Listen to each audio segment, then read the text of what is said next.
Hello everyone, with the information for today.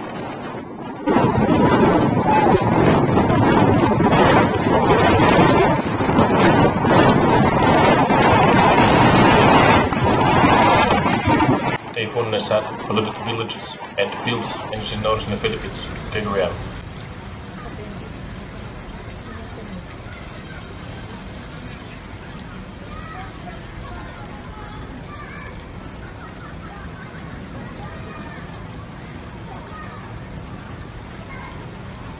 According to forecasters of meteorologists, Nesat may further intensify as it moves towards the South China Sea.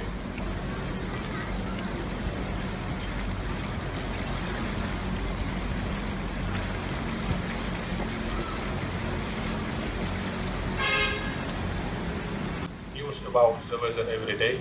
Do not forget to subscribe.